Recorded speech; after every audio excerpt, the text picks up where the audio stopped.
প্রিয় দর্শক, আমরা মূলত একটি বন বিড়ালের বাচ্চা কোনো এক ব্যক্তি আমাদের খামারে রেখে যায় মূলত সাপকে খাওয়ানোর জন্য।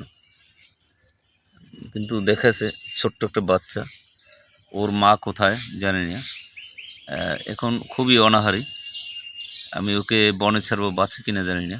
মূলত আসলে মানবিক বিবেচনা করলে ছোট একটা মাসুম বাচ্চা, যে বাচ্চাটার এখনও কোনো বুঝ হয় নাই যে ও শিকার করে খাবে, সে বাচ্চাটাকে নিয়ে আসছে আমাদের এখানে সাপকে খাওয়ানোর জন্য। আসলে এটা বিবেচনা করে দেখালো যে আসলে এটাকে কারণ আনা উচিত হয় নাই।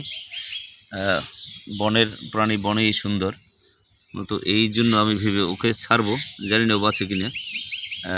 জঙ্গলের ভিতরে ছেড়ে দেবো, যদি ও ইচ্ছে করে বাঁচতে পারে তাহলে তো ভালো, আর না বাঁচলে তো মারা যাবে। এরকম ধরনের ছোট ছোট বাচ্চাগুলো আসলে যখন দিনের বেলায় পথে হারিয়ে যায়, ওর মা ভয়তে অন্য কোথাও পালিয়ে যায়, মূলত ওই জঙ্গলেই ছাড়াটা উচিত। যখন আমাদের এখানে খামারে দেওয়া হয়েছে, আমরা মূলত এটাকে বিবেচনা করে মূলত সাপকে, আমাদের এখানে পাইথন সাপ আছে, এর দিলে আমরা খেয়ে ফেলতো। আমরা মূলত ওই ধরনের কাজ করি না, যেটা বন্যপ্রাণী অপরাধে পড়ে। যেহেতু একটা প্রাণী বাঁচে থাকা পরিবেশের ভারসাম্য ইকুয়াল ব্যালেন্স ঠিক রাখে, তাই আমি ওকে জঙ্গলে ছাড়বো, বাঁচে কিনা জানি না। ধন্যবাদ সকলকে। যদি এরকম ছোট কোনো বাচ্চা পান, জঙ্গলে ছেড়ে দেন, কারণ বাঁচার অধিকার আপনারও আছে, ওরও আছে। কিন্তু আল্লাহ সৃষ্টি করছে সকলেই প্রাণ দিয়ে, একে অপরকে মারবেন যদি ও হিংস্র প্রাণী, যে কোনো প্রাণী ধরে খায়। এটাই নেচার, এটাই দুনিয়ার এবং সৃষ্টির রহস্য। তাই আমি ওকে অবমুক্ত করতেছি। ধন্যবাদ সকলকে। আসসালামু আলাইকুম।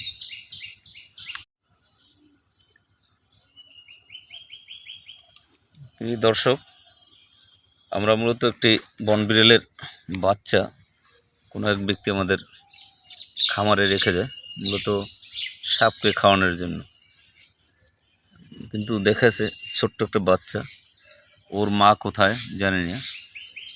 এখন খুবই অনাহারী। আমি ওকে বনে ছাড়বো, বাঁচে কিনা জানি না।